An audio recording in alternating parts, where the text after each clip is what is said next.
ফিরে এলাম বিরতির পর। এবার চোখ রাখবো মান্দাইয়ের দিকে। মান্দাইয়ের রচিরাম একাডেমি স্কুলে বিদ্যুৎপৃষ্ট হয়ে মৃত্যু হলো এক ক্লাস 6 এর শিশু। যে ঘটনা উঠে আসছে মান্দাই থেকে, স্কুলে মান্দাইয়ের রচিরাম একাডেমি স্কুলে ক্লাস 6 এর এক শিশু বিদ্যুৎপৃষ্ট হয়ে প্রাণ হারিয়েছে এবং সেই মৃত শিশুর নাম হুয়ার আয়ুষ দেববর্মা এবং ঘটনাস্থলে ইতিমধ্যেই পুলিশ পৌঁছেছে। তাকে হাসপাতালে নিয়ে গেলে মৃত বলে ঘোষণা করা হয়। দেখতেই পাচ্ছেন সেই ছবি দেখাচ্ছি একেবারে সরাসরি আমরা নিউজ ভ্যানগার্ডের পর্দায়। যে ঘটনা মান্দাইয়ের রচিরাম একাডেমি স্কুলের, সেই ঘটনা বিদ্যুৎপৃষ্ট হয়ে ক্লাস 6 এর একটি শিশু সে প্রাণ হারিয়েছে। ঠিক কি জানা যাচ্ছে, তার পরিবারের থেকে কি উঠে আসছে শোনাবো একবার।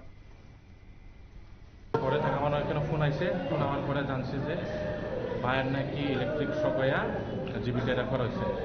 তাহলে ইনফরমেশন পাওয়ার পরে কেমন হয়েছে জানছি যে স্কুল গেট বলে খুলছে না, তারা কয়েকজন বলে ওই ওয়ালের উপরে থেকে যাইতে যাই বলে। এরপরে হোস্টেলার যারা এটা আছে প্রেসিডেন্ট বা কি ওয়ার্ডেন টার্ডেন আছে, তারা তো জানার কথা যে হোস্টেলে যদি কারেন্ট থাকলে খোলা পাইলে ওই দিক দিয়ে যাইতে দিকে। তো এরপরে ও দুইজন খোলা বলে ওই ওয়ালটা পার হয়ে গেছে গা। যখন 3 নাম্বার যখন যাইব ওই সময় বলে তারা কারেন্ট লাগছে আর কি। তো এই ব্যাপারে এখন আচ্ছা, কারেন্ট যে সময় লাগছে তখন কি সে ঘটনাস্থলেই মারা গেছে? ঘটনাস্থলে তো মালিক তো এটা তো আমি জানি মারা গেছে তখন কি নাম যে ছাত্রটা মারা গেছে? ছাত্রটার নাম হচ্ছে আয়ুষ দেববর্মা। বয়স 11 বছর। কি করে বাবা? বাবা তো হয়তো স্কুলটা কোনখানে? স্কুলটা ঠিক মান্দাই গোরমোহন স্টেডিয়ামটা আছে না, আচ্ছা, এর অপোজিটে রচিরাম একাডেমি স্কুল আছে।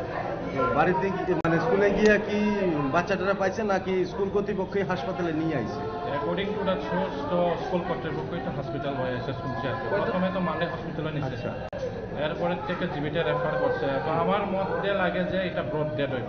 কয়টার সময় হয়েছে ঘটনাটা according to the hostel authorities it's around 8:45 morning. আচ্ছা, এই মানে এখানে কেয়ারটেকার আসেনি স্কুলে? এটা তো আমি একটু জানি না, আমি তো ওই দিকে থাকি না। আর কেউ কি ইলেকট্রিক শর্ট খাইছে ওর সাথে? আর আগে ওই সাথে যে দুইজন আসলো, ওই দুইজন তো বলে পার হয়ে গেছে। যখন সে পার হইতে গেছে তারে বলে শক লাগছে। তো যেহেতু ইলেকট্রিক্যাল কারেন্ট ফেন্সিং যদি ওয়ালের উপরে থাকে, তো ইটস ফুল অথরিটি তো জানতে লাগে। Maybe they are careless and they are not aware. তো আজকে যদি খোলা এরকম হয়ে গেছে, কালকে আরও কেউ খোলা হইব, কেউ ঘর বাঁধব। মানে স্কুল কর্তৃপক্ষের বিরুদ্ধে কোনো অভিযোগ আছে কি আপনাদের?